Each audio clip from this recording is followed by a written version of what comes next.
All right, what's up, everybody? My name is Garrett Chapman. You are in the Falcons podcast with me, Garrett Chapman. Welcome in. I'm really excited to jump in with you, Falcons on SI. Make sure you like, make sure you subscribe, make sure you give me a follow at GChapATL. We got people starting to jump in here, and we've got a awesome show coming your way. I will be taking your questions, so drop those in the comments, and I'm going to get to those as soon as I can and get to as many as I can. And if I miss it, I'll make sure to come back over and check them out. But while you're at it, make sure to like the video and share it with your friends so they can get in on some of this Falcons discussion. But as of tonight, we're going to discuss this Falcons preseason game that happened last Friday with the Titans, and more importantly, how it changed our perspectives of what the Falcons could look like this season. Plus, I have a few of my concerns with the Falcons in 2025. Because they're not a perfect team, folks. They're not a perfect team, but we're going to take a look at them. I'm still very optimistic about what they can be, but I do think that there are some things that we need to address between now and the 53-man roster date coming up on the 26th. But again, we'll get to your questions, so make sure to drop those in the comments below. I'm starting to see some folks drop in here. Thank you and welcome. Come on in. Make sure to share the podcast. Make sure all your buddies are jumping in. Just so we can, spread some Falcons love and just continue this discussion. But very excited to jump in here with you guys tonight. All right, let's start here because the Atlanta Falcons lost a game to the Tennessee Titans, 23-20. Do you care? No, I don't really care. It's a preseason game ultimately, but what I do see from them is the way that they played when Cam Ward was in the game. They played particularly well. I had really one big explosive play, but outside of that, it was a whole lot of nothing from Cam Ward, which is kind of more of the same of what we saw when they were in preseason camp, just this time last week. So it was just those joint practices was kind of more of the same. And once we got actually into game action, Cam Ward didn't really look all that great, but really all the biggest difference is Easton Stick has that pick six. That's the difference in the game. But ultimately, he seemed to bounce back a good bit in the second half. They still fell short in a game where mostly reserves saw action. But as far as who stood out, I do have a couple of players who I've circled here who may have cemented their spot on the Falcons' 53-man roster when it's all said and done. Some of them, I feel like they were already firmly entrenched there. But the first person I do want to jump in with is the cornerback, Natron Brooks. And he had an interception on Friday.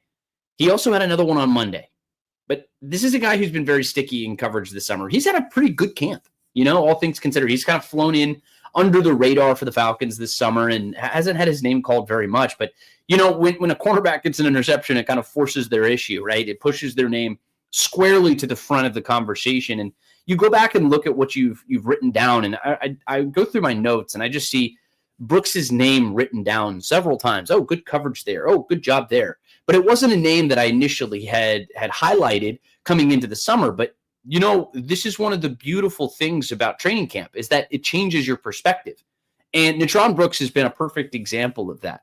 He's been climbing his way up this 53-man roster. And I'm actually to the point now, I don't remember if I had him on my 53-man roster, the most recent one that we did. But I can't shake the feeling that he's effectively locked his name in. And this is especially true with guys like Clark Phillips on the shelf, who has just continued to deal with this rib injury.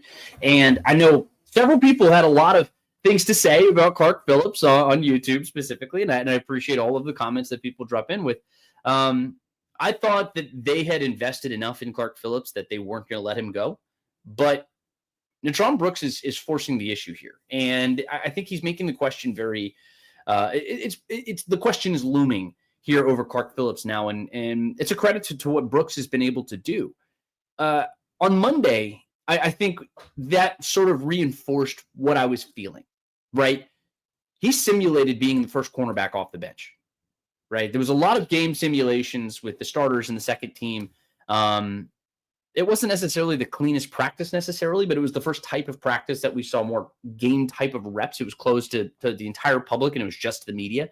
So it was one where I feel like they felt that they could start legitimately putting in game reps, and as their starters are starting to, figure out what the preparations are going to be for when the Tampa Bay Buccaneers come to town.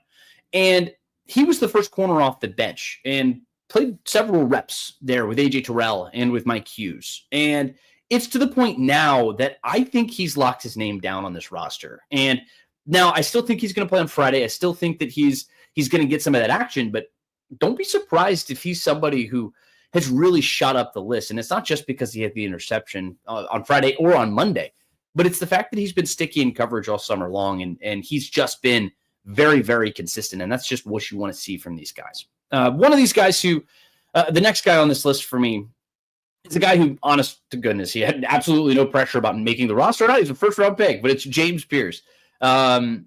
Speaking of that interception, James Pierce was probably the biggest reason why they were able to get that interception. I tweeted it out at GChatPTL if you want to go check it out there, and I also wrote an article on the matter with si.com/NFL/Falcons. You can find it there. But James Pierce got a pressure along the outside, along with Kentavious Street up the center, and that's why Brandon Allen threw the interception. That's something that we haven't seen from the Falcons a lot at all, is generating pressure without blitzing. It's a beautiful thing when you're able to do that. It's what the Philadelphia Eagles just won a Super Bowl with. That's why the Georgia Bulldogs are as good as they are at the college level. Blitzing or getting to the quarterback without blitzing is critical. And James Pierce he's flashed some of that potential. He's done it in a lot of different ways. I've seen a lot of Twitter warriors trying to go up and down talking about how James Pierce isn't set up for the NFL. I think that's just absolutely ludicrous. He can do everything on a football field pretty much, and he's going to be, as far as pass rushing is concerned, and I think he's going to be a very valuable piece for the Falcons this fall. Newsflash, right? But he's played 500-plus snaps this summer. Josh Kendall of The Athletic, he noted that in a very strong piece, and the Falcons clearly want to get him as involved as possible, and this is especially true with the injury to Jalen Walker, that he continues to deal with soft tissue issues. I mean, he had the hamstring earlier. He's dealing with the groin now. So sometimes when that happens, it's one causes the other, right? But if I'm going to come out here with my first bold prediction, I would say, of this podcast. I'm not one for hot takes or things like that necessarily, but as far as a bold prediction, if I had to predict one person on this roster to win some type of postseason award, it would be James Pierce Jr., Defensive Rookie of the Year. Because he's going to come in and do one thing and one thing only. And that's one of those things that gets the attention of voters, right? It's sacking the quarterback. That's what he is brought in here to do. And that is his role on this team. And if you go back, I went back the last decade or so just to look at what that looks like as far as what the Defensive Rookie of the Year has to do effectively in order to garner the Defensive Rookie of the Year, right? So you go back to Nick Bosa, who had 9 sacks. It's a high level. Chase Young had 7.5 sacks. That's doable. Micah Parsons is a freak of nature and almost skews this so far out of proportion, but he had 13 sacks. Good Lord, by the way. Will Anderson had 7 sacks. Jared Verse had 4.5 sacks. I think that's doable here for James Pierce. He's somebody who he's been close on a lot of different plays, and that's only playing mostly the first half of action in his first 2 games of the preseason. And I think you're going to get more designs type of situations where you're going to get him coming off of stunts. You're going to get the team in 3rd and long. And as long as you get them into that situation, I think James Pierce is going to be able to be one who takes full advantage of that. So the intrigue of that, I think it falls around James Pierce, but he has the draft capital. He's got the attention, and I think he's going to be doing the one thing that voters love, and it's sacking quarterbacks. So that's my one bold prediction that I'm going to throw out on this podcast. But another person who really impressed me, and I'm assuming he impressed the coaching staff too, based off of the things that I heard from Zach Robinson and Raheem Morris on Monday, it's Nathan Carter. I know a lot of people talked about Nick Nash or Kobe Bryant, but this UDFA is the one that no one saw coming. He's taken full advantage of a Carlos Washington injury, and he has been fantastic for this team this summer. And he stepped in and he's shown one thing, because if you're a question mark on a roster, you have to do one thing much better than just about anybody else. And you can be super physical. You can be a special teams gamer. But for Nathan Carter, it's game-breaking speed. And you saw that on Friday. For those of you who hadn't been at camp, he had that 43-yard touchdown run on Friday. He flashed that speed. I mean, this guy can go, and that's very valuable to have, especially if you want to get him into maybe the return game or something like that. He hasn't done that in his past, right? So when he was at Michigan State, he didn't do that. He might have done it in high school. I don't know. But as far as what he did collegiately, he didn't have that in his game. But it's something he can develop. But Carlos Washington isn't here. Carlos Washington isn't getting those reps. And outside of Nathan Carter, I haven't been super consistently impressed with any of those guys, right? Corbin's been fine. I mean, like, Dotson's been fine. Dotson can at least, but he can add in the special teams game. But Nathan Carter has that incredible upside that I'm very interested in. Maybe not incredible. That's kind of a big word, but he has the upside that at least gets me interested in him jumping into that third running back spot. But he also had a 30-yard rush that was brought back from a questionable holding call on Dylan Drummond, I believe. It was a backside wide receiver. But outside of that, he would have had 70 yards rushing in this game. And he was fantastic in that. And I think he is potentially played his way into that third running back spot. The last guy here that I'm going to highlight, it's David Sills. He's been a training camp standout. He played on the first drive, pulled in a couple of catches, but largely showed up on special teams after that. And that is where he needs to make his impact if he wants to make this roster. And there are 6 wide receivers right now who feel like locks, depending on how you feel about Jamal Agnew in the return game. I think he's probably going to end up being on this roster. But do they keep 7 guys? If they keep a 7th wide receiver, David Sills is going to be that guy, especially considering the fact that you have Jamal Agnew, you have Cordero Hodge, who are primarily going to be special teams types of players. So when you look at Sills, he actually brings a little bit more than those guys do, just specifically to the offensive game. Those guys, Cordero Hodge and Agnew, aren't going to be lining up on a lot of plays specifically for what we saw for specifically on offense. Let's just say that. But yeah, no, I mean, those are the ones who really stood out for me, just in general. And the final preseason game is coming up on Friday. It's over in Dallas. Final practice of training camp is on Wednesday morning, unless you include the other smaller things that are going on next week before they get to the cut day. But ultimately, Friday is a huge day. Wednesday is also another very big day. And I think the roster battles are going to continue to just rage on. But starters are not going to play again. And I've seen a lot of people comment about this on social media. I just don't care if the starters play, truthfully, and maybe you feel differently. I just don't care. I don't think that the reps are something that really matter all that much, because the joint practices are where you actually get a lot more of the looks that you're going to see in a regular season game, because people talk about live bullets, and live bullets, yes, you're right. Joint practices, even the joint practices can't replicate the live bullets of a football game. These are also professional football players. These are guys who have done this for a living for their entire careers. And I don't think it matters all that much. They know how to get hit. They know how to hit. And they're not just going to mysteriously forget how to do that over an offseason and then remember because they played in a preseason game. I don't think that matters all that much.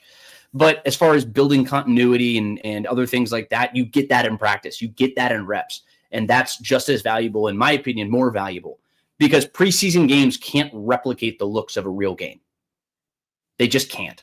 Just based off of what defenses you're calling, what kind of motions you're going to be showing, things like that. I put far more value into the unscouted looks that you're going to be getting into with a preseason game.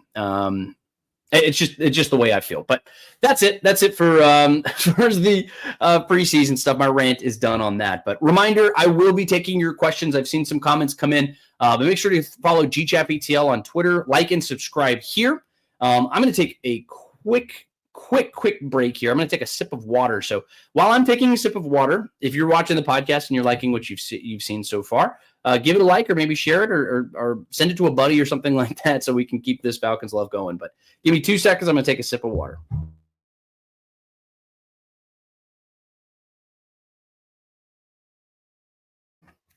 All right.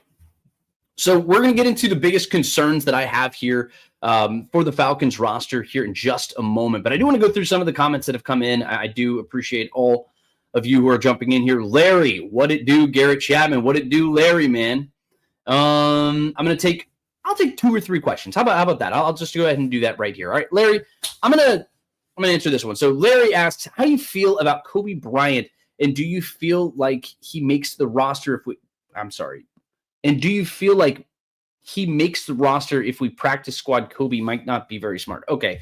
The second part of the question, I will assume that what you're trying to say here, but I don't think that Kobe Bryant makes the roster. No, he's been dealing with a lot of injuries. He's been dealing with a lot throughout this process. He suited up on Monday, but he didn't see a lot of action that I can remember necessarily. There are a lot of bodies here. And I think that cornerback room is going to be very deep, at least with bodies and lots of competition. He will it depends on what the staff feels about him, though. That's how I feel. The staff might feel a little bit differently. We'll see how that ends up going with that. But ultimately, this is just a situation where this is why you bring in CJ Henderson, because CJ Henderson is going to give you, I don't know, some more veteran experience at that position. And he looked good largely on Monday. I didn't include him in my column just because it was the first day that I've seen, and I want to be able to stack it against some other things.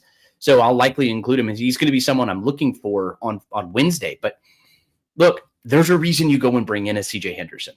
And it's because you don't feel super great about where the depth stands. And we're going to get into this actually in some of my concerns about where the team is right now. But ultimately, CJ Henderson is challenging right now for that spot on the roster. I see Sheep Trader Jack, his next question is CJ challenging Hughes? No, absolutely not. I don't think that CJ Henderson is brought in specifically to challenge for a starting spot on this team. He's brought in to challenge for a depth spot on this team. And it's because this team doesn't feel super confident about where they stand with that right now. And I don't either, ultimately, because behind Mike Hughes, behind AJ Terrell, it's a lot of question marks, man. And Natron Brooks, I mean, that's a guy who I wasn't even looking at it potentially making the roster at the beginning of the summer, and now he's potentially your first corner off the bench. So that makes me a little nervous just in general. And that's not a discredit to what Brooks has done this summer. I just showered some praise on him. And I think that ultimately there were a lot of questions there, So that's why you go bring in a CJ Henderson. And I think him adding some of that veteran talent to the room, I think is going to be valuable. But Clark Phillips has been a no-show. I know I had him on my last 53-man roster. I don't think I have him on my next 53-man roster because the best ability is availability. And if you're not available to play games, then you're not worth a whole lot to me. That's just sort of the reality. Yeah, AJ says hamstring injury sucks for Kobe. This camp was big for him. Yeah, of course, he was a UDFA. I don't know where a lot of the confidence came from a lot of folks just saying that he was a borderline lock for the roster. He's a UDFA for a reason. He's a good player. He had a good college career, but he didn't get drafted. He's a UDFA. UDFAs generally don't make the roster. And there's a lot of competition for the position. And is he going to give you more than a Mike Ford is? Maybe, maybe not. I don't think so. I think Mike Ford would actually come in ahead of him on that list just because Mike Ford can play inside. He can play outside. He can cross-train it like that.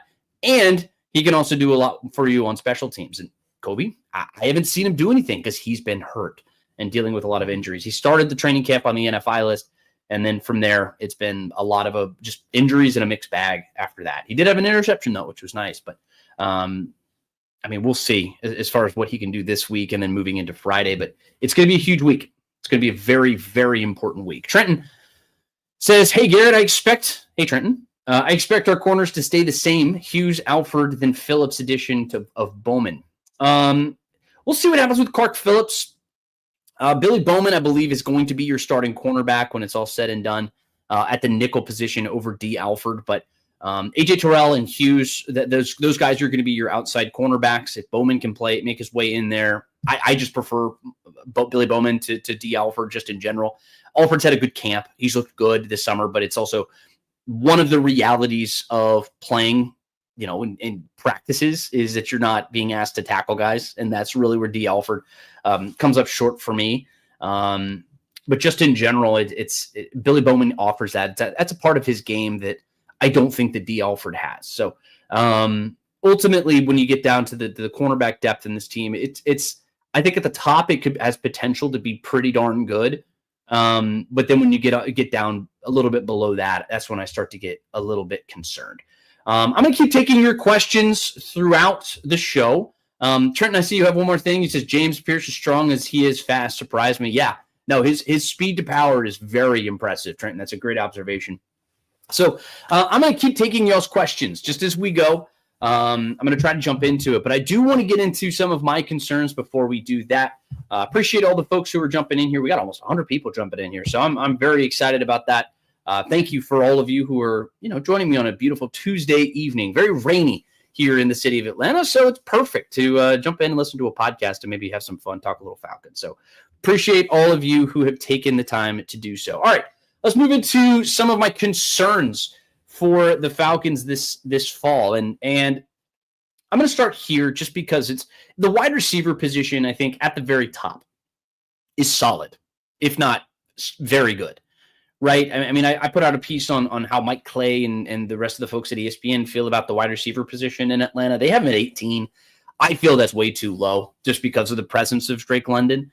And Darnell Mooney is a 1,000-yard receiver. He's capable of being a 1,000-yard receiver. And I think Ray McLeod he gives you something solid at the third wide receiver spot. He goes, 650 last season.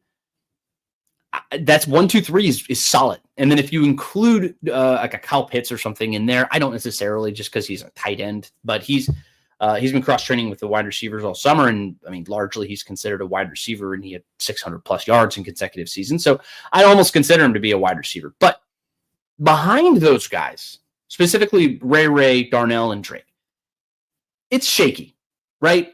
I've enjoyed the camp performance and the story of Casey Washington. David Sills is in that kind of category as well.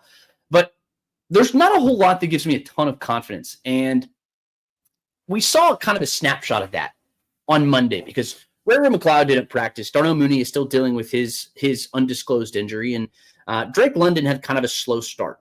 And it reminded me just how much Michael Penix is going to be relying on Drake London, specifically on Drake London. And if that isn't humming, the passing attack was not very good. And maybe, and again, this is just a potentially an overreaction to something that happened in a small sample size. But we saw what those two looked like in the final 3 games of the season. And I think it kind of set the bar very high for those two. Because if Drake London is not at just at that tippy top peak level, then what is Michael Penix? And that's one of the realities of playing quarterback in the NFL, because they're going to they being the defense, the defenses in the NFL are going to figure you out, and they have to find another way to kind of keep the offense in gear. Now, again, this is just a reaction to what I saw on Monday, but it does kind of bring it into perspective. The wide receiver room is a little bit thin. It's a little bit thin, and when you get down to brass tacks, you have a quarterback who's played 3 games in the NFL. The passing attack, I feel like we're very bullish on because of how good Michael Penix looked at the end of last season, and that's fine. I'm super high on it too. I'm very bullish. I'm as bullish as most, but there are reasons to be concerned because you just haven't seen it yet. You haven't seen it yet, and I feel like when we get into week 1 and you've got a Bulls defense that loves to send crazy blitz patterns and things like that, how is that going to affect a young quarterback who's made 3 starts? And it's just something worth considering. Just as we move in to the 2025 season, it's just something to kind of set your expectations where you will, as you will. But I feel like mine I have to bring them down just a little bit, just because of the inexperience of the quarterback position. And I'm not super blown away by the depth at the wide receiver position that the Falcons have. Outside, your top 3 guys are good, right? Drake London's a beast.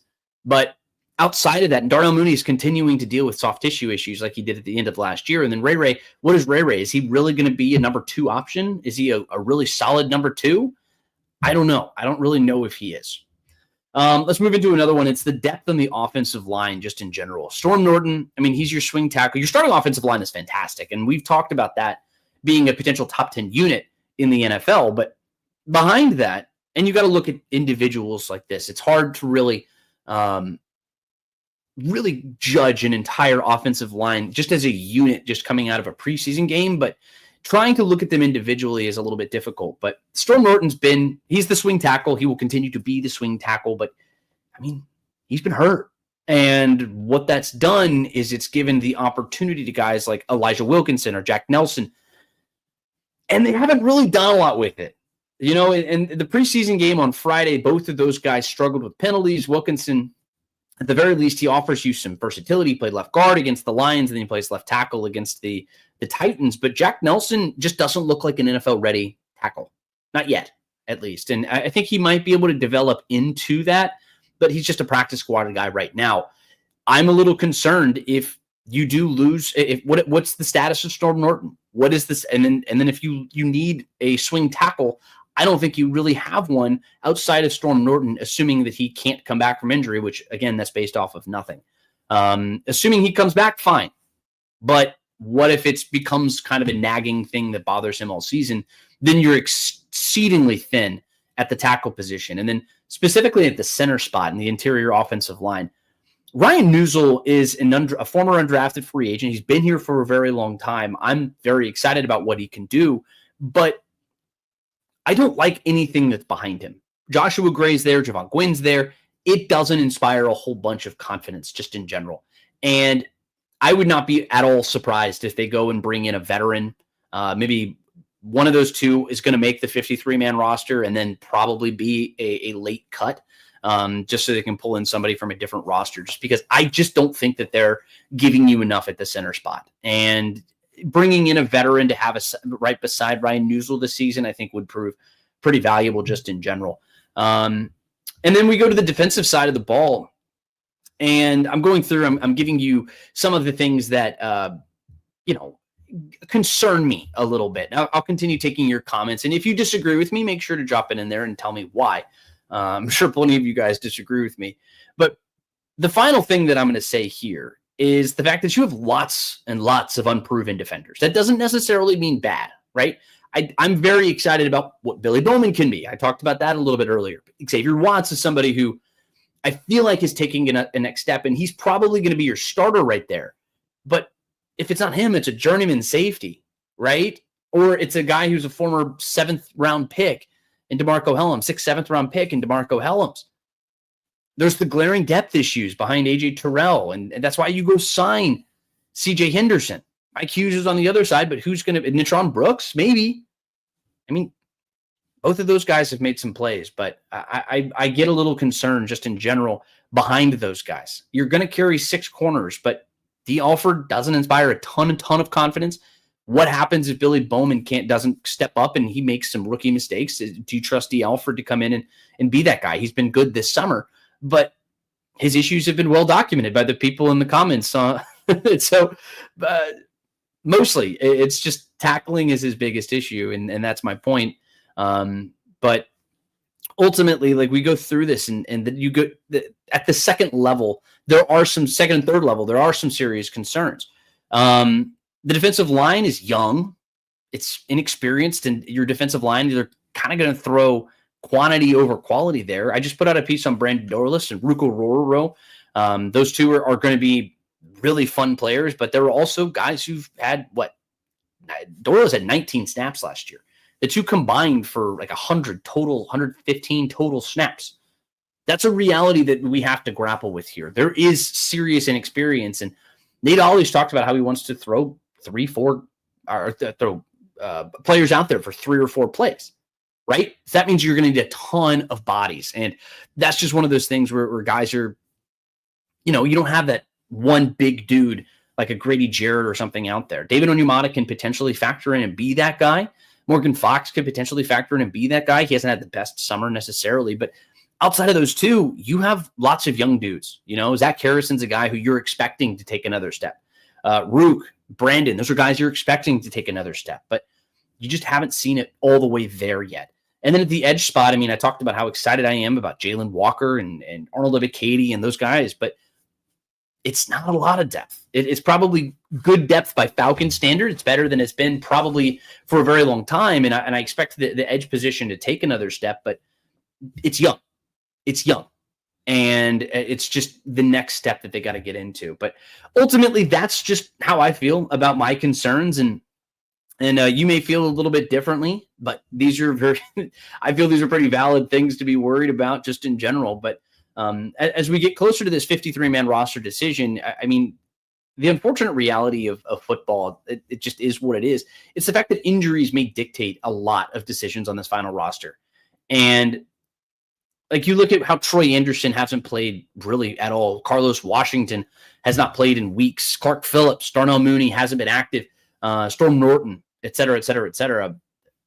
Injuries have played a focal role on this team. And it's not necessarily a concern per se, but it's provided an opportunity, and it's one that I would have much rather seen Carlos Washington versus Nate Carter, right? I would have rather seen Clark Phillips versus CJ Henderson and Return Brooks, Darnell Mooney versus Casey Washington, Troy Anderson versus JD Bertrand or Josh Woods, Storm Norton versus Elijah Wilkinson.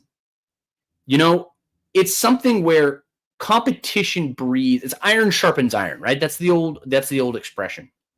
Kind of a overused expression, if you will, but it's one that I will.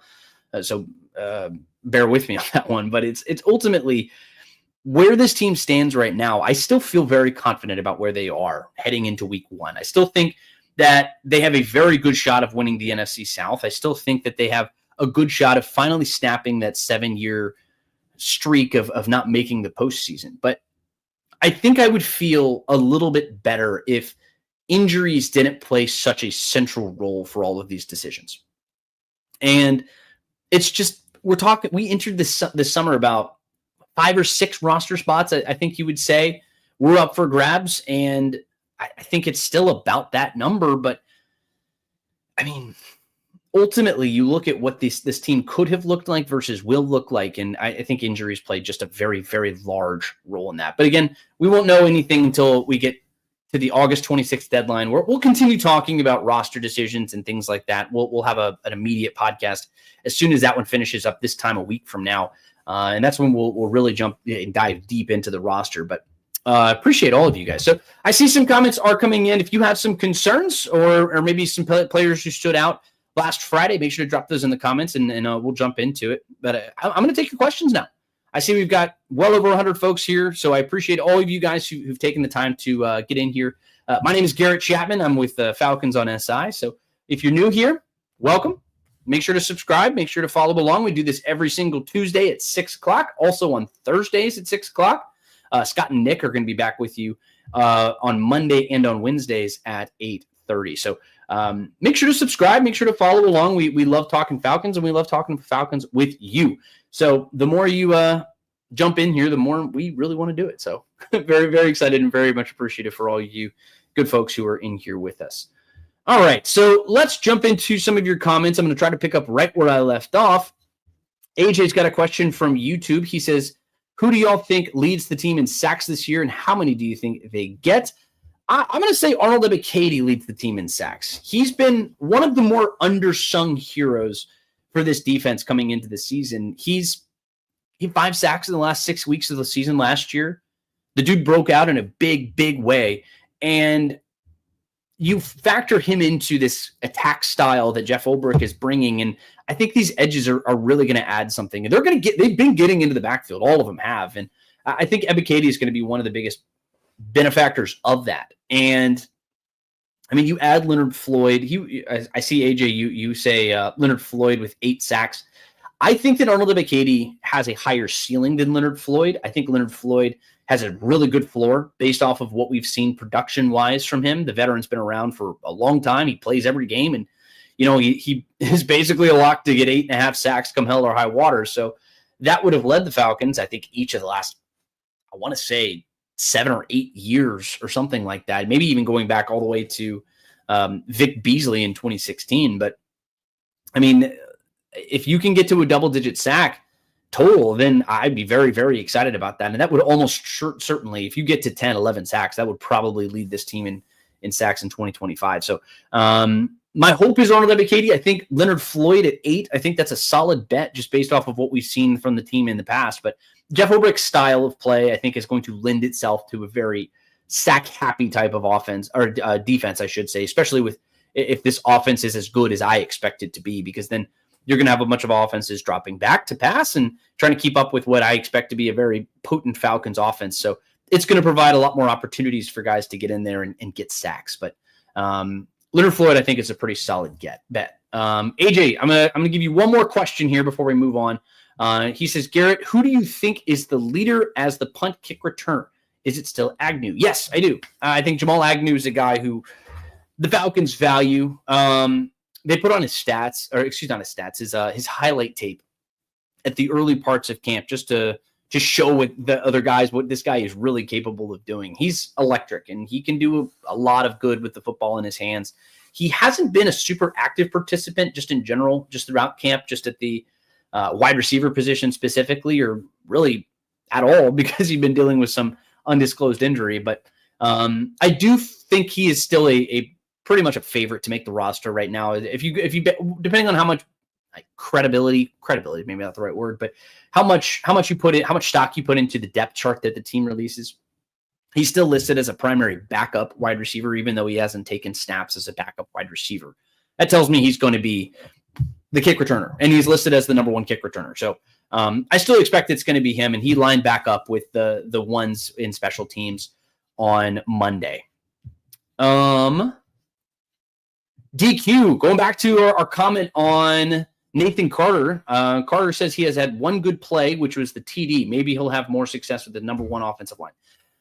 It wasn't just one good play. I think and it's also, I'm not basing my discussion on Nathan Carter on just the touchdown run either. I'm putting a lot of what I saw from him. I mean, he had a 30-yard run that was called back on an offensive holding call that I still think was a little questionable just in general. But Nathan Carter, it's more about the skills that he brings to the position rather than the production that you see in a preseason game.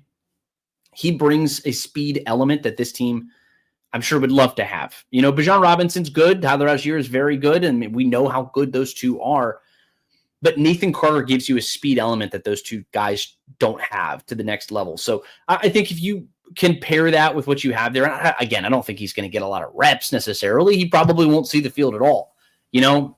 But if you do keep that third running back, and assuming he finds a role on special teams or something like that, I think he makes a lot of sense as that third running back. But if it's not there, then I do think he'll jump into the practice squad and be a potential valuable contributor there.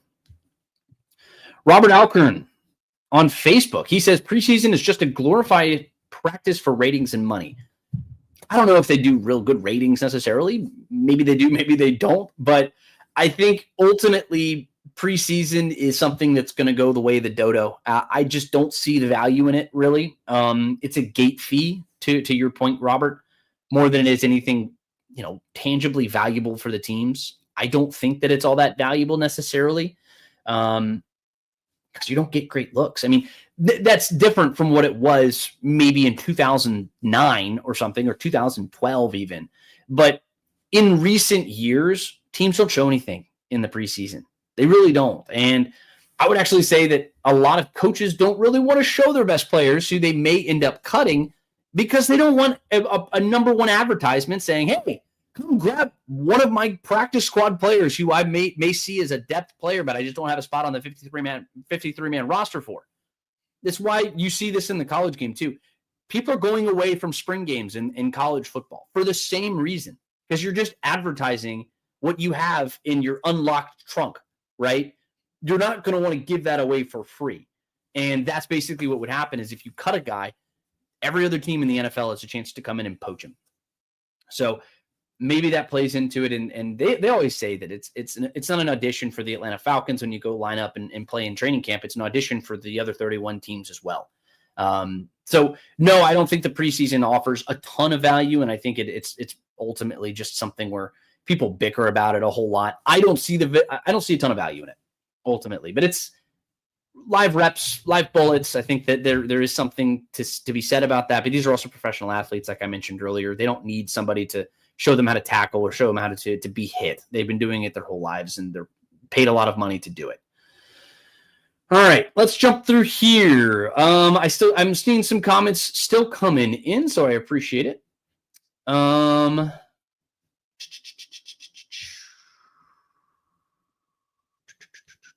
Keep going through. Sorry, I'm trying to catch up where I was, so I apologize. Let me keep rolling through here.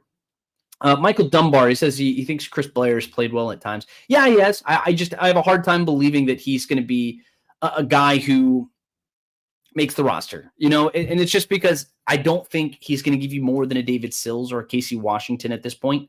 Michael, I appreciate the comment. No, I don't think he's going to make this roster. I just don't think it's in the cards for him. I have a hard time believing David Sills makes the roster, and I'm very high on David Sills, but it's just based off of the fact that you only have 53 spots and you can only keep so many wide receivers. And I think that there are 6 guys who are damn near locks at the wide receiver position. But what do you do if you potentially keep a 7th? Maybe you do.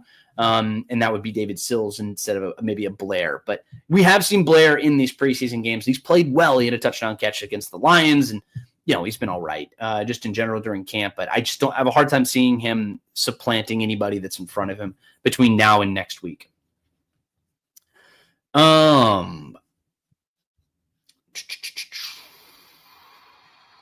Keep going here. Thank you for all these comments. Thank you to all these folks. While I'm looking through these comments, make sure to drop a like. Make sure to subscribe. And Robert Alcorn, he comes in here. He says, what team has wide receiver depth beyond their top 3? Well, a lot of teams do. And I think it's the fact that you don't have an elite wide receiver core. I just don't see that this is an elite wide receiver core. I see it's really good. Like, it's good. And I think at its best, it can be really good. But beyond, like, even at the top, including at the top, your question is well warranted, and I understand where you're getting at, because yes, there's a finite amount of players in the NFL that are considered quote unquote elite players, but Darnell Mooney is an average second wide receiver. I think Drake London's elite wide receiver 1. Ray McLeod is an average wide receiver 3, and then you probably have below average depth players behind that, and that's just my judgment of where the roster is right now. And I hope they prove me wrong. But Darnell Mooney, he's been mostly potential for much of his career. He finally seemed like he realized a lot of that potential over the course of last season with Kirk Cousins, but we didn't see him with Michael Penix. So we'll see what he actually looks like next year. Sweetness, speaking of which, Penix is a real dude. Yes, I completely agree. He says all he does is elevate the players around him wherever he's been. Yes, you're right, but this is also the NFL. And people are going to be coming after you in a way that he has never experienced before. I'm very high on Michael Penix. Let me be very, very clear about that fact. I'm very, very high on the potential of Michael Penix. There's also a reality where there is a learning curve in the NFL. Jaden Daniels went through it. Tom Brady went through it. Literally, Patrick Mahomes went through it. He had sat down his whole first year, but maybe Patrick Mahomes isn't the best example. That's a guy who goes off and wins the Super Bowl in his first year, but you get the idea. I'm like, this kind of thing takes time, and some people break out in a big way. Just look at CJ Stroud, what he did in his rookie year, and then transition over to his second year in the league. He fell off a cliff, and it's not about Michael Penix as much as it is he's really young, he's learning, and he still has development that he has to do between now and the time that I consider him, in my opinion, a franchise quarterback. He's not there yet. He has potential to be there, and I think he's really, really damn good. And he has shown, to your point, Sweetness, that he can elevate people, but you got to do it at the NFL level, and you have to do it consistently before you're tabbed to that franchise quarterback moniker, which, look, this franchise had it for a long time with Matt Ryan. So we'll see what happens with all of that. But again, it's just time. It's just time. Trenton jumps in here. He says, heard too many penalties on Nelson. Yes. Yeah, there were too many penalties on Nelson. Jack Nelson has had kind of an up and down summer. I would say more down than up, just in general. But I'm a little worried about what that offensive line depth looks like. We talked a little bit about that. If you want to go listen into my comments on the offensive line depth, make sure to hit the rewind button here on YouTube, Facebook, wherever, Twitter, wherever you're watching this or following along with this. Robert Alcorn agrees that the Falcons could use an addition at center. I think the Falcons will be active after cuts. Yes, I completely agree, Robert. I think the Falcons are going to be pulling in several different people. Or potentially not several people necessarily, but I think that they're going to be on the phone with folks and scouting people out and trying to make the best decision there when it's all said and done. I don't think that the depth center is on the roster right now, and I'm just going to be very blunt with that. Let's see. We'll keep going. AJ says that his concern is still with Caleb McGarry until proven otherwise. Penix has a long injury history, and having McGarry cover his blind side worries me. AJ, this was a question that was asked a lot to Caleb McGarry and to a lot of different people who have impact on the offensive line. I'm not all that concerned with Caleb McGarry because he's a known commodity. He's somebody who I know what I'm going to get out of him. For better or for worse, he's an average pass blocker, and you might even say that he's a below average pass blocker. He's a very good run blocker. And I also don't think that the blind side necessarily has as much of an impact in this type of offense that you're going to have with Zach Robinson because of the amount of motions, because of the amount of movement that Penix is going to be doing in the backfield.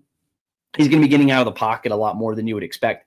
And maybe a prototypical standard offense that you'd seen maybe 10 years ago or something like that. But the comment about Michael Penix's long injury history is, I think, an overblown thought, just in general, because he hasn't been hurt in 5 years, right? I mean, and that goes back to his days at Indiana, not even at Washington.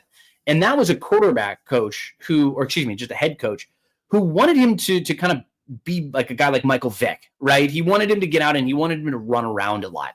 That's not exactly who Michael Penix is. And he has the ability to run. He has the ability to move. We saw that against the Panthers. He had that pretty awesome touchdown run, but that's not the number one facet of his game, right? He wants to show off that incredible arm strength that he has. He wants to drop back and hold the pocket and move around back there and maybe make plays in the backfield, but maybe not advance past the line of scrimmage per se. After he, follows Kalen DeBoer, goes to Washington, he doesn't really deal with injuries all that much. I mean, the ones that he did deal with, like in the national championship game, he played through, and he played relatively well, all things considered. I mean, it was a shoulder injury that he played through, and I'd say he ultimately played pretty well. Let's jump through here. Trenton says, Garrett, you are exactly right. We have guys who haven't played rookies. This is Ulbricht's first game back. Tampa is going to be ready week 1. They scored 37 week 1 last year. It's going to be a long week. It is going to be a long week.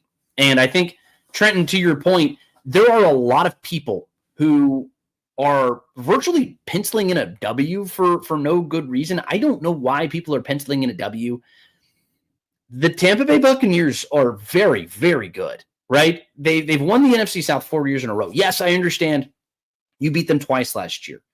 You beat them in the first game kind of in a miracle fashion. I would say the second game that you played down in Tampa was, in my opinion, probably the best football game, complete top to bottom football game that you played in 2025 or 2024 rather. And a lot of those, Kirk Cousins was at his very best in that game. Kirk Cousins isn't even starting for you anymore. Just keep that in mind. You have a young quarterback who's making his fourth career start against one of the better defensive play callers in the NFL, right? Todd Bowles is going to be ready to go, and Todd Bowles is going to throw a lot at the young quarterback. So it's definitely not a W. And I never pencil in a 2-0 performance against a division opponent. We went through the schedule last week and talked a little bit about that, but it's a critical game, and I think the Falcons, they got a tough start. First 6 games of the season are going to be brutal. So every game matters. And look, it's the NFL. Every game matters. Every game is important. But it's going to be very difficult week 1. We'll see. Yeah, thank you for all these questions. Robert Alcorn says, is there any team that doesn't have depth concerns? Yeah. Super Bowl teams who are consistent playoff contenders. Those are the ones who don't have depth concerns generally. And even then, you do still have depth concerns. It's just the fact that you have so many across the board. And Robert, I understand where you're coming from with this. You only have 53 guys on a roster, so you're going to be leaning on starters to stay healthy throughout the course of a season. Every NFL team is going to have to deal with that to some degree, but the Falcons have been notorious for trading their middle rounds away, right? So you saw them do that with James Pierce this year. You trade back from a second round to a third round, basically to go get Xavier Watts. But you did it. I'm blanking on his darn name. Just signed with the Dolphins. I'm blanking on his name. Played for the New England Patriots. Forgive me. Matthew Judon. So Matthew Judon did that last year. They traded a third round pick away for him. And it's been a very consistent thing. They've lost a pick because of Kirk Cousins last year because of the tampering and everything with that. But there's consequences for not having those picks and or not hitting on those picks, like when you get a Troy Anderson or something like that who just hasn't really put everything together. So when you're missing in the second, third, fourth, fifth round, those are your depth players. Those are the guys who are going to matter a whole heck of a lot. So the Falcons have missed on those, or they just haven't had those picks. So that's more what I'm getting to when I talk a little bit about that. AJ says, I wonder if Troy starts the season on IR. I think he has a very good chance. Maybe not IR technically, so you have to go like the PUP reserve list. I'm not going to get too deep into the nitty gritty of like roster manipulation and things like that. I do believe, and correct me if I'm wrong, if you start the season on IR and don't make the 53-man roster, you have to play the whole season on IR, right? Which means he would not be able to be activated to the 53-man roster during the season. So I think he's got to make the 53, and then you put him on IR. Then he misses the first 4 weeks of the season. I believe that's how it goes, but don't quote me on that necessarily. That's my understanding of it. Let's see. Why though? Yush says, will the NFC South? Oh, we got the Dwight Schrute here. I love that. Will the NFC South hold its annual tradition of being decided by the last game this season again? LOL. Yes, I think it will. Ultimately, I do. I think the Falcons will play the Saints. So another situation where you're probably going to be playing a team with a losing record. Hopefully, the Falcons don't blow it this time. So I think they'll have as good an opportunity as the Buccaneers in this NFC South to go win an NFC South title, but they got to do it, you know? And I know that there's a lot of bullish optimism that exists on this channel and on other channels, but they made the playoffs in 7 years, and that's something that we have to keep in mind here. But let's keep going through here. Boo, boo, boo, boo, boo, boo. I'm going to keep taking your questions here. Shy Boogie says, I think we got the steal of the draft at pick 26. Yeah, I completely agree. I definitely agree, Shy, that my James Pierce is going to be a beast.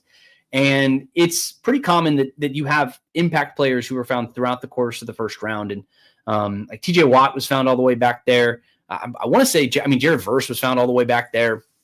You do find really, really quality players there. And the first round players are generally considered to be Pro Bowl quality caliber players, right? That's just sort of the definition of what it is. Top 10 pick would be like an all pro caliber type of player, just based off of, expectations for these players coming in. But James Pierce, I think, can be special for this Falcons team. All right, we'll keep taking your questions. I probably have time for a couple more here. Let's see. Happy Hudson's. There's a question. Were Hodge and Washington held out of the last game as starters, or are there injury reasons? They were held out. That's my understanding. There are no injury concerns with either Cordero Hodge or Casey Washington. I just think they're both locks to make the roster. I talked to Casey Washington on Monday after practice, and he's pretty emotional about the whole process. His story is truly pretty awesome, right? I've been very pleased with his progression this summer, but starting with where he came from last summer with Michael Penix, and they came in together, and they go through like the rookie training camps together. They go through mini camps and OTAs, and those two formed a pretty tight bond, and they used to walk routes in the Flowery Branch parking lot after installs, right? And Michael Penix joked about it last week before the game. And he said he would always just be expecting that text message to light his phone up after every install, and he'd be, all right, here we go. And they'd go out and walk routes, and it sounds so small. It sounds so minuscule. But the thing is, little moments like that stack up over the course of a season. And then you build in reps of what they were doing on the practice squad. And Casey Washington was his favorite. He was his go-to receiver when they would play on the practice squad and give looks to the starting defense. And they got better. And that's what you're supposed to do when you make the practice squad. It's not, you're getting reps, yes, but you're also developing yourself as best you can. And I think nobody's a better story of that than Casey Washington. And then on the other hand, Cordero Hodge, the other part of your question, that's the epitome of finding a job. There's a reason guys like Cordero Hodge have long, prosperous NFL careers. And it's not because of what they can do on the offensive or defensive side of the ball. It's what they do in special teams. And Cordero Hodge, he had that fantastic reception, the game winner against Tampa, right, in overtime over at Mercedes-Benz Stadium. But that's not why he's on this roster. He's on this roster because he's a Pro Bowl special teamer. And I think every team needs guys like that, and the Falcons have a good one there. So he's going to have a home on this Falcons team pretty much as long as he wants one because of the roles that he can do. Let's keep going. Happy Hudson says 10 plus wins. Yeah, I hope so. From your mouth to God's ear, man. Let me tell you what, 10 wins I think is probably going to be enough to get you into the postseason. Any less than that, and you're probably hoping that you do something in the NFC South and maybe Tampa falters a little bit, which they've been dealing with a lot of injury concerns, which is definitely something to keep in mind. All right. Let's keep on rolling down. So Kelvin O'Connor says, people tend to forget, he's on YouTube, people tend to forget that during the regular season, James Pierce Jr. will be playing with starters, so they won't be able to double or chip him. Someone will get 10 plus sacks, maybe AK. Yeah, AK's my prediction to go get 10 plus sacks.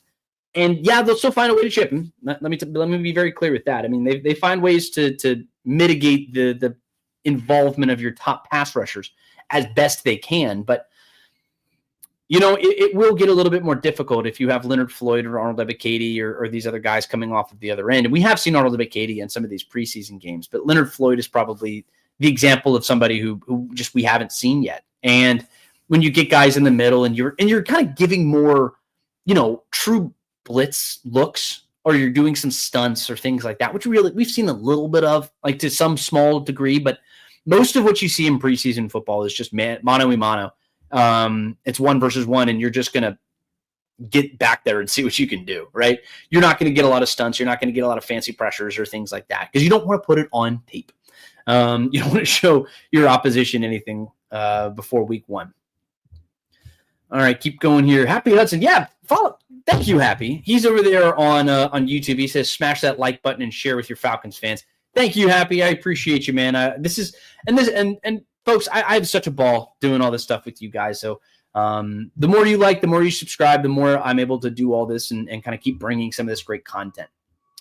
Robert, you've got another great question here. He says the biggest question he has about the defense is who's going to stop the run. Well, one of the realities of this Jeff Ulbrich defense is that they like to get upfield and they're going to attack. And one of the realities of attack-style defenses is it leaves running lanes open. And I think it's just the give and take of the NFL to some degree. And it's also the fact that you don't have a ton of big bodies. I mean, they're big dudes on the interior aren't necessarily the big dudes that you had even last year. I mean, Eddie Golden's gone. Grady Jarrett's gone. Those are big dudes in the middle who you could count on to stop the run. I think Braylon Trice is one of those guys who can kind of step in here. And Kelvin, I see your question there about D'Angelo Malone. He's another guy. A bigger body. He's been cross-training at the inside linebacker position. He also has made himself very available on special teams and because he's been healthy. So, Kelvin, I appreciate your question as well. But, I mean, I am interested to see what they can do against the run. That's one where it is going to be something to watch on this team moving forward. I'm optimistic that this pass rush is going to be in much better shape. It does lend me to some concern because but that's why you go get it lends me to some concern about run defense specifically. But that's why you get a Divine Diablo, right? That's a big body guy who can go sideline to sideline. He can go hit guys in those types of roles. And I think having a guy like that, plus a Caden Ellis, who has just been marvelous. He's probably your most important defensive player. Having those two guys in the interior or at that second level in the interior and middle linebacker position, that's going to be very valuable for the Falcons moving forward this season. So if those guys can stay healthy and you can continue to get some production from those two, then I'm pretty confident with those guys. But to address your question, Robert, that's going to be something I'm going to be watching very closely throughout the course of the season. All right.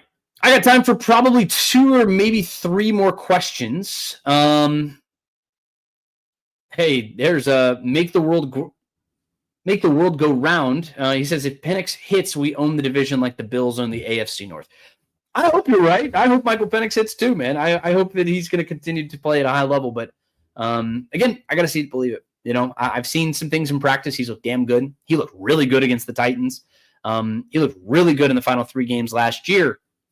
You just got to see it over a full season. So make the world go round. I appreciate the thought. Yeah, and I hope Michael Penix does hit because that could be a really good spot. So Happy Hudson, he says, does Darnell Mooney start on the PUP list? I don't think so. I'm not basing that on anything that I've heard or seen or anything like that necessarily. But based off of just my inclination, my gut feeling that I get when I hear what the Reed Morris and Michael Penix and all these other guys have said about Darnell Mooney, I think he's going to play week 1. I think they're just being overly precautious like they are with Jalen Walker right now, who's still dealing with a groin injury. If this was a regular season game, I think that they would be playing. I hope that answers your question there. Chris Ray says there's no one scared of the Bucs. Not saying you should be scared. I'm saying you should respect them. That's a team who's won the division 4 years in a row, and they've won a Super Bowl within the last 5 years. I understand it was Tom Brady was their starting quarterback there, but Baker Mayfield is also a pretty damn good quarterback as far as NFC South standards are concerned. Trenton says, good content, G-Chap. I appreciate you, Trenton. Thank you, as always, for jumping in here. You've done a fantastic job. You had some awesome questions in here. All right, but here we go. I appreciate everybody who jumped in here. Let's actually, I got one more question. So let me see. Mad Scientist. He comes in here. He says, not really a question, but he says, I think 10 wins is our floor. I disagree. I don't think that 10 wins is going to be your floor per se. I think 10 wins is a good season for the Falcons. And ultimately, that's until they prove something different. That's kind of what I'm going to believe. 10 wins, I think we would have taken that any time over the last 7 years. Going back to 2018 was the last time that this team had more than 9 wins, right? So if you can get to that level, then great. But I'm concerned just in general, just because there are questions at several spots, and the schedule does start very tough. And I think if the Falcons can get off to a similar start to what they did last year, where they start the year, first 9 games of the season, go 6-3. That'd be awesome. That'd be really awesome. I don't necessarily think that that's the way it's going to happen this year. So you're going to have to play from behind, I think, a little bit this year, just in terms of win-loss record. And I wonder how this team reacts. You've got a second-year head coach who's, for reasons that I don't blame him for, on the hot seat. You have Terry Fontenot, who for reasons that I do blame him for, on the hot seat. And this team, I hope, doesn't jump to any conclusions and maybe force the issue with certain things, and maybe lets this team develop in the way that they're supposed to, because I do think that this team is gearing up for 2026. That is just what makes the most sense for me, timeline-wise. 2025, I think, can still be a very successful season. You can go make a run to the playoffs. You're developing Michael Penix. You're building some of the rapport with some of his receivers. But then you get to next year, you get Kirk Cousins off the books. You have another year of development for a lot of these interior defensive linemen. Maybe you have more answers from the safety spot, from the nickelback spot. Maybe someone steps up and Darnell Mooney continues to ascend. Maybe Kyle Pitts, we figure out what he can or can't do, but he'll be off the roster. In my opinion, he's probably not going to be on this roster next year. You can go make an investment there. That's just really where I see it. And I think that 2026 is factoring in to be the season for the Atlanta Falcons, assuming that 2025 goes well. But 2026 can very easily get knocked off the rails with a bad 2025. So this is the setup year. And a setup year, ultimately, to me, looks like 9 wins. It looks like 10 wins. Any more than that, I think, is a little too ambitious for me. I would love for this team to get 11, 12 wins, but winning 12 games in the NFL is a very difficult thing to do, and you need a lot of things to bounce your way. We saw the Commanders did that last year with 12 wins with Jaden Daniels, but I also think they went, 9-2 or 9-1 in one-score games. That's not something that's sustainable in the NFL, and generally speaking, you're going to get docked the next year, and you're going to regress, and that's just sort of the thing that happens in the NFL. Maybe that happens for the Falcons, maybe it doesn't, but to predict that that's going to happen, I think is not necessarily the most prudent thing to do. So I think 9-10 wins, I think ultimately is a really good season for the Falcons. I think that's enough to get them into the postseason, maybe as a 4 seed, 5-7, maybe as a 4 seed, maybe as a 6 or 7 seed or something like that. But 10 wins, I think ultimately could be enough. And it would still be a good season. It would save a lot of jobs here in Atlanta. But thank you to everyone who jumped in here. We've gone for 65 total minutes, so that's always a blast, and I always love jumping in here. Thank you for all of the fantastic questions. I wasn't able to get to all of them. I'm taking notes on some of these other ones, so I can be ready for it next week or next Thursday, or this coming Thursday when we get into another podcast. Make sure to set your calendar 6:00 on Thursday. We're going to jump in there. I'll continue taking your questions. We'll preview the upcoming game with Dallas, and I'll tell you everything that you missed on Wednesday for the Falcons' final final training camp practice of the summer. But August 26th, it looms large. Week 1 looms even larger. So we'll keep going through all this stuff between now and then. Remember, Scott and Nick, they're going live 8:30 on Mondays and Wednesdays. And if there's content you want to see on this channel, drop a comment and let me know, or hit me up on Twitter at GChapATL. That's the best way to get in touch with me just in general. But while you're here and before you go, make sure to hit that like or subscribe button just to stay up to date on all things Atlanta Falcons. Check out all the content that we have coming out. We have tons of great stuff over there. SI.com/NFL/Falcons to get that fix there too. But my name is Garrett Chapman for Falcons on SI. I'll see you all very soon. And until next time, go Falcons.